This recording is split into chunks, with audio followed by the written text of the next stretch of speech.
Hey everyone, this is Soki Briggs and Sensei Briggs from the Charlotte Kitakami Karate Do class.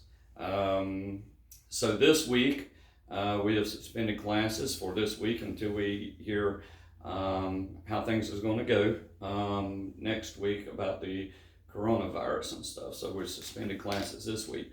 Instead of actually getting in and having classes, we're doing YouTube. We're going to do some training videos and put them on YouTube for everyone to do as far as this week goes, because we want to keep things going and keep rolling. Before we get too much into that, I want to give a big shout out and a big thank you to Kiyoshi Ken Herford. He had two gis made, one for me and one for himself. Had them made and stenciled in Japan. I'm wearing the one that he sent me this week. So thank you, Kiyoshi. I appreciate that. Mr. Brian Pena at the Karate Dojo in Columbia, South Carolina, he stenciled this gi at his business down there. Our black belt instructors in Kitakami Karate Do, this is going to start, you'll have the option of either wearing a gi like this or the one with the patches on it, like all the other students. If you are first through fourth dan black belt and you got a white gi top, the stenciling will be in black. If you got a black gi top, the stenciling will be in white. If you're fifth dan and up in the master level, if you got a black or white gi top, it'll be in red. If you have got like a colored gi top, blue, red, or some kind of off color that's not a traditional gi top, black and red are traditional colors, then the stenciling won't go on that. We're going to actually use this gi here more for like our ceremonial type purposes when someone gets promoted. If we do a promotion, something of that sort, then the black belts will be in this to distinguish them even more so than students. The students will still be wearing the patches, the American flag patch, the Japanese flag patch, and then the school patch on the left chest. But the black belts will all be wearing either a black or white gi top with the kanji down the left chest and English underneath it. So we're going to go that route. If you have any questions about those just now hearing about it, if you have any questions about those, you can certainly contact me, and I'll be more than happy to explain it to you further. But let's get on with a training video. Sensei and I have decided that we're going to do these training videos and put them on YouTube. We've talked to Sensei Carr. Actually, we've talked to all the students down here, and they all thought it would be a good idea since we had to suspend classes this week, that way to give them something to do. We're also going to put assignments on it. Now, our next video that we hope to put up on YouTube is going to be Thursday night. So the assignment we're about to give you, we need that done by, we decided 6 p.m. Thursday night. We need that assignment done by 6 p.m. Thursday night. And when you complete those assignments, you can text me and let me know that you have completed that. If I haven't heard from you, I'm assuming you didn't complete the assignment. Those assignments are due by 6 p.m. Thursday night. If you're one of Sensei students, I'll pass that on to her. If you're one of Sensei Carr students, I'll pass that on to her also. And if you're one of the advanced belts, one of my students, then I'll know whether or not you have gotten in touch with me and told me that you completed your assignment, because we're going to keep track of these. Okay, this is mandatory. You need to complete these assignments. And what your assignment is this. As you all know, we have two fighting stances, our left hand fighting stance and our right hand fighting stance. We'll be going over those later. But we need for you to do each one of your offensive fighting techniques 5 times a piece, minimum 5 times a piece, from both the left hand and right hand fighting stances. We want you to work on technique more than anything else. If you've got the technique down, You know it's down. Don't fool yourself. Okay, if you're not absolutely sure it's down, work on the technique of it first. But if you have the technique of it down, then work on speed, obviously, because you're going to be throwing it in the air. You're not hitting a pad. You're not hitting any kind of focus shell or bob because you're going to be at home. You're not going to be in the dojo. So therefore, you want to concentrate on technique first and then speed. If you got your technique down, work on both of them, technique and speed, but a minimum 5 times a piece from each one of these fighting stances. For some of you, like if you're a white belt, training for your yellow stripe belt, or if you're a yellow stripe belt, training for your yellow belt, or maybe even a yellow belt training for your orange belt, you're not going to have that many techniques. But if you're up there in the intermediate level or the advanced level, you're going to have a lot of techniques through. It's going to be a challenge, and it's going to be a workout for you. But you got 48 hours basically to get those done. You got until Thursday night at 6 p.m. and we want all those done. Thursday night at 6 p.m. we'll give you another training assignment when we go back on YouTube and put another video on there. We're going to leave this video on YouTube minimum of 48 hours. We may leave it on there longer, but we won't take it down before Thursday night. We want to leave it up there, so we won't take it down before Thursday night. But there is a chance it may come down Thursday night. So we're going to work on Kihon during this video, and some of the things we're going to go over the finer things in Kihon, and we want you to work on those too. But your assignment are your fighting techniques, right? You got anything you want say about that before we get on with our training video for tonight? I would just say, not only to my students, but to all of you, no matter how long you have been doing this, basics are extremely important. You've heard me say that before. Watch the videos. Pay attention to the specifics on the stances, on your fighting techniques. Pay attention. Focus on them, because those finer points are extremely important and can very well be the difference between you passing a test or failing a test. Now, I know at least 2 of you have to start at the very beginning and work your way all the way through to your next belt. So this is a perfect opportunity for you guys to pay attention, to watch the finer points, to make sure that your techniques and your stances are spot on, because you've got a lot that you've got to accomplish. So I encourage each one of you to take this seriously. Focus on what it is you're seeing. Focus on yourself when you're doing it and demonstrating it, making sure that you have everything exactly right. It's extremely important that we get the basics right so that we can move up through our belts and have everything exactly as it should be. Exactly, yeah. Very important. We wouldn't be putting this on there. We wouldn't be doing this tonight if we didn't think it was important, and didn't think it was important to you. We could be working on our own stuff. Like last night, we both worked here in our living room. This is our living room, by the way, at home.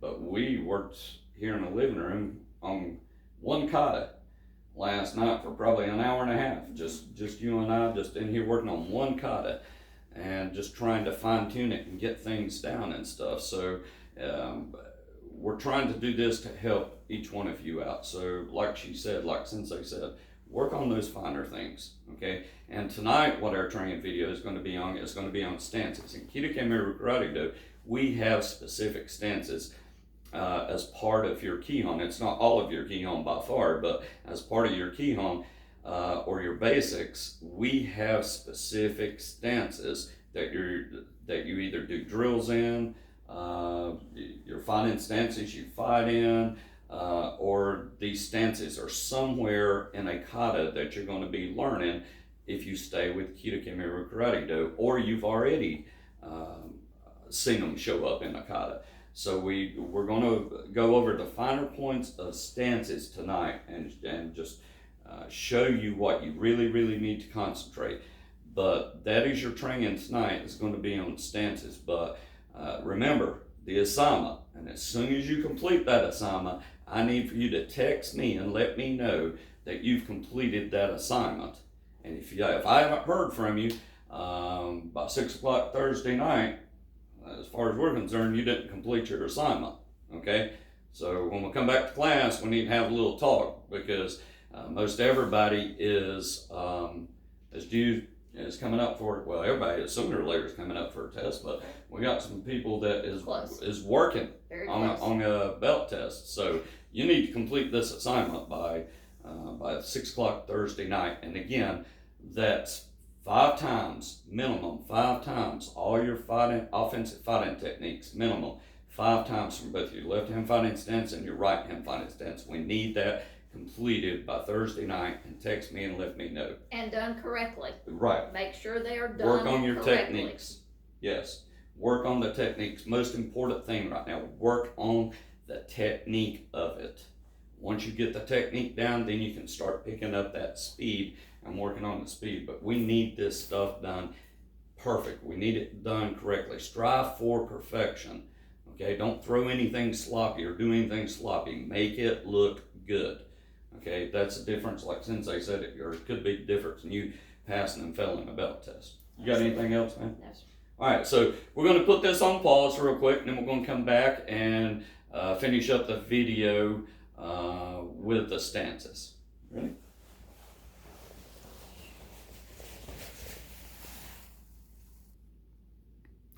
So here we are again. I am actually behind the camera, and I'm going to call these fighting stances off to Sensei, and Sensei is going to do them for you. And I'm going to just take the camera, move around, and show you the finer points of this. And this is going to be all the stances. And if you're in Kitakami Karate Do, you know we teach specific stances, and all of our stances are done.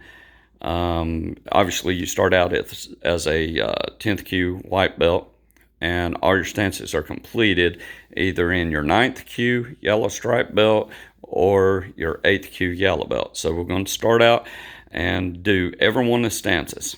And the first one we're going to talk about is going to be the right hand fighting stance, man. So in the right hand fighting stance, you can see this is more like a 45-degree stance. Okay, the way she's standing. That front leg is bent. I know that her gi pants are baggy, but the front leg's bent. The back leg is also bent. And the hands are up. Feet at a good normal position where you can move forward, backward, or whatever. Left hand fighting stance. And obviously that's just the opposite.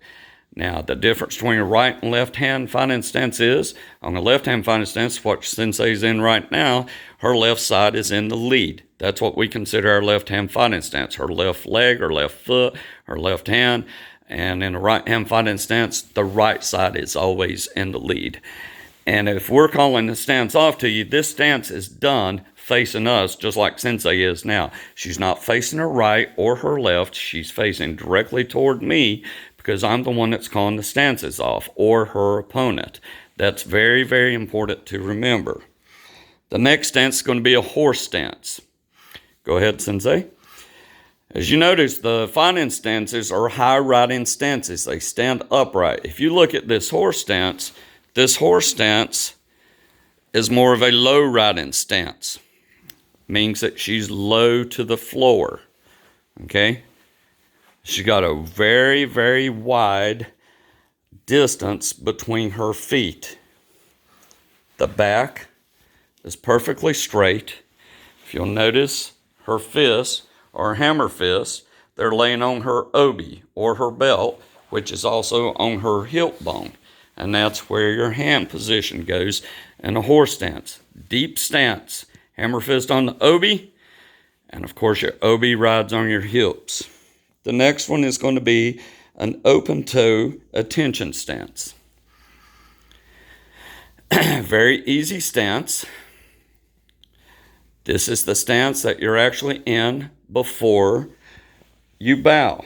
Is an open toe position tension stance, which is what we call a Masubidachi. Okay? What makes it open toe is you can see the 45-degree angle between her feet. Her heels are touching, 45-degree angle. Her hands are locked by her side, and she's just standing upright. Okay, again, the back straight.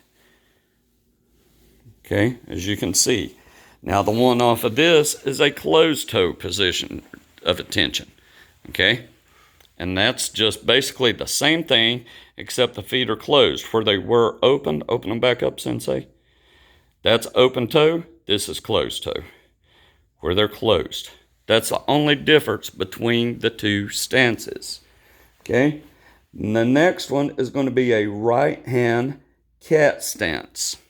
Now again, her right side will be facing her opponent or whoever's calling this out that's looking at her stances. If you'll notice, her right side is facing. A cat stance will start from the head and go down. A cat stance is open hands, just like that. Now as we go down her body, the first thing you should notice is her lead leg. It's bent. It's very noticeably bent, okay? The proper distance between heel to heel, as you can see right there, is 6 to 8 inches, okay? So the back leg is locked, as you can see. Front leg is bent, and you come up on the ball of your front leg. Again, good body posture. You can see how straight her back is all the way down.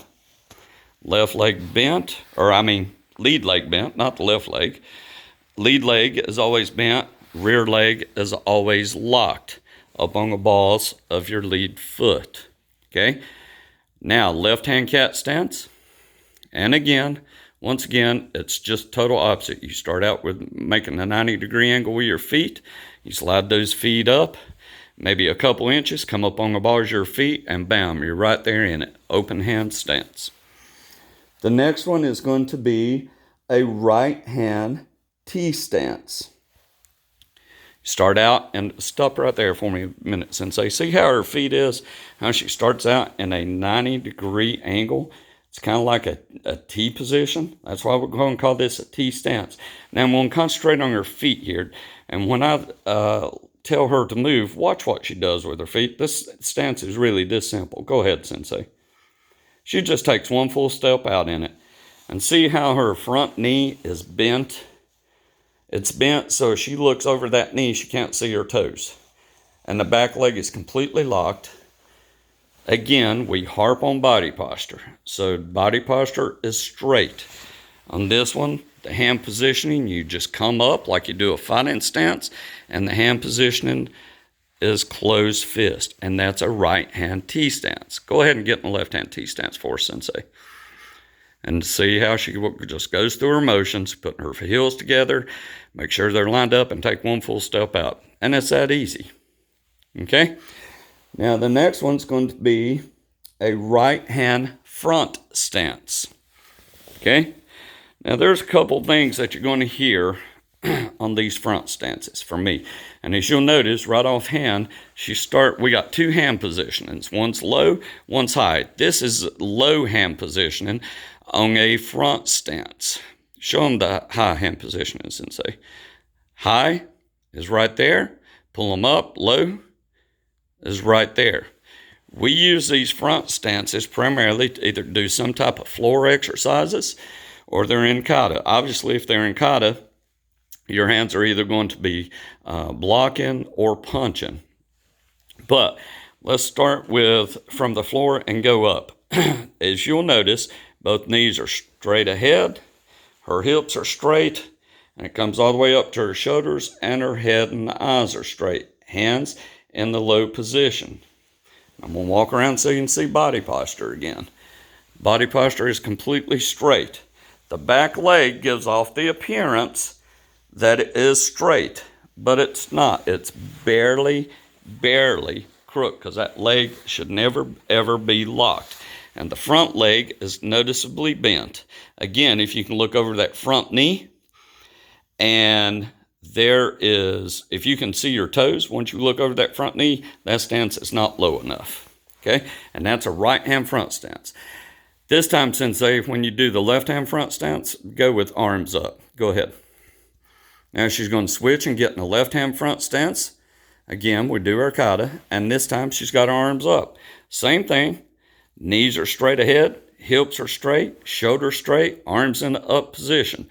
Body posture is also still going to be straight. We don't lean forward, we don't lean back, and we don't lean side to side. Okay? Front knee is very, very noticeably bent. Bent so far you should not be able to see your toes in this front stance if you look down. Now the next one's going to be a right hand back stance. Okay, back stance, we typically do those. Like I said, we do these. We got a lot of back stances in our kata as well as the front stance. Front stance and back stance are our primary stances in our kata. Okay, so if you'll notice, we'll start from the ground and go up again. That front leg is slightly bent. Okay, look at the body posture, how straight her back is right there in her head and eyes. Front leg is slightly bent. The feet are very, very wide apart. The back leg is very noticeably bent, and look at her back foot. It's facing 45 degrees away from the body. Okay? Go ahead and get in a left hand back stance for me, Sensei.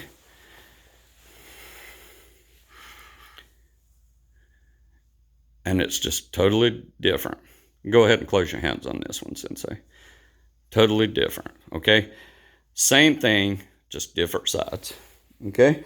And the next one is going to be a modified cat stance. Okay, we'll do right hand modified cat stance. Now again, she puts her heels together. And on this one, she's not stepping out an inch or two. She's going to take a full step out, okay? The thing that makes a modified cat stance different than a cat stance is anything that modifies a regular cat stance. We do 3 things in Kida Kemeru Karate Do to do a modified cat stance. One of them, we step out further with her feet.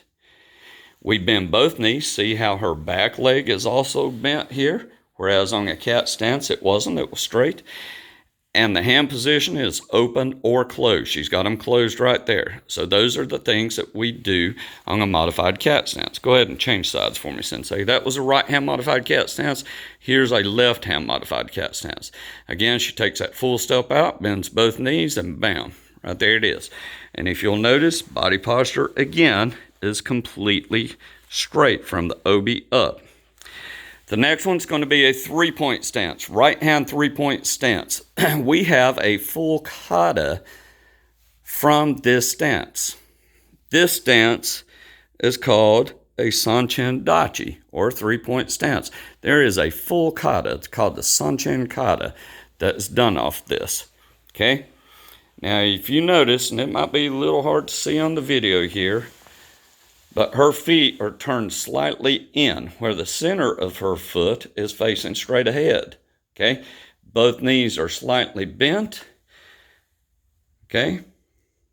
And the knees are kind of flared out some, and she comes all the way up into that stance.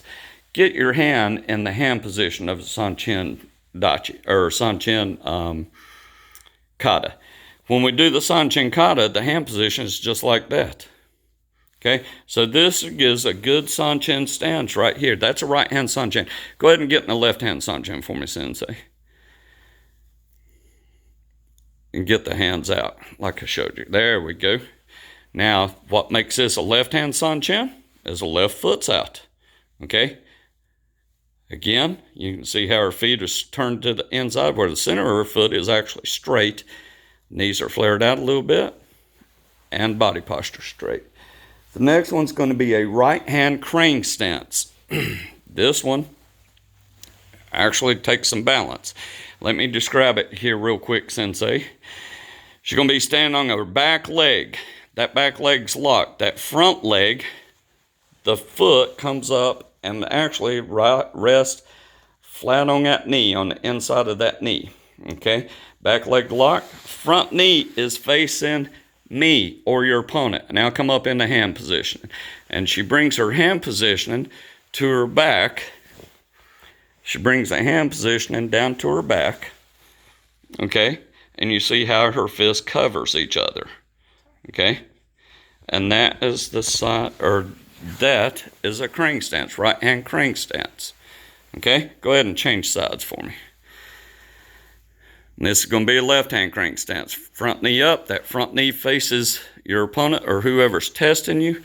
Let me show you from the back side where her hand positioning is. If I can get around to it. There we go. See those hands? They cover each other. Okay, so that is the crane stance. Now show me a right hand one-legged stance.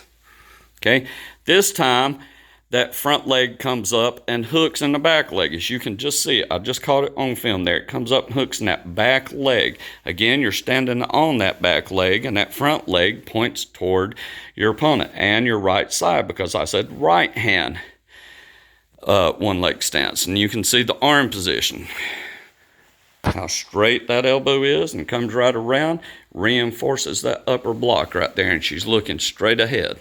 Okay, go ahead and get in the left hand one-legged stance. See that back foot come up, or that front foot come up and hook on the back foot. Good body posture, and she's got the hands up. Good. The next one is going to be a one-knee stance, right hand one-knee stance. Okay, this is one in case you get knocked on the ground, okay, and you're having to come, or you're going to work your way to where you come back up in a fighting stance. See how she extended that front foot? She gets her hands up because she's still defending herself. Let me show you something on this back foot back here. Get around back to it. See how her back foot, those toes are bent and they're on the floor? See that? There's a better position on it now. And the only thing she has to do is push herself straight up, push up, and slide back in that fighting stance. That way, if she slips on the floor and falls down or get knocked on the ground, she pushes herself right back up. And that is a right hand one knee stance. Show me a left hand one knee stance. Same thing, just opposite side. Extending that front leg. She's got her hands up, she's got her guard up, got that foot down like that so she can push herself right back up. Okay, back into a fighting stance. And our last one is a hook stance. So show me a right hand hook stance. Now watch this back leg. Go ahead and do it, Sensei. That back leg comes, that back knee goes in behind that front knee, and that's what makes it a hook stance right there. And then you'll come up into this block. Check this block out. Reinforced, like a reinforced middle outside block.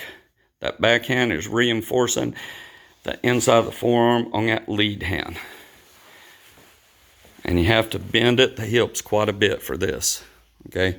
And that is a right hand hook stance. Now left hand hook stance, Sensei. And we'll just watch her get into this. Bam.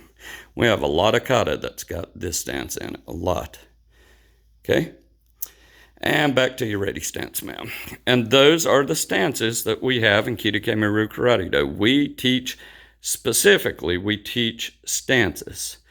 and go over those. And our stances are part of our Kihon. And again, that's your lesson for tonight. Make sure you hit those fine points on your stances and make sure that you do your lesson for Thursday night. You got anything you want to say, Sensei, before I shut the camera off? Practice, practice. Okay, and that is it. Talk to you all hopefully before Thursday night, and then we'll put another video up then. Us.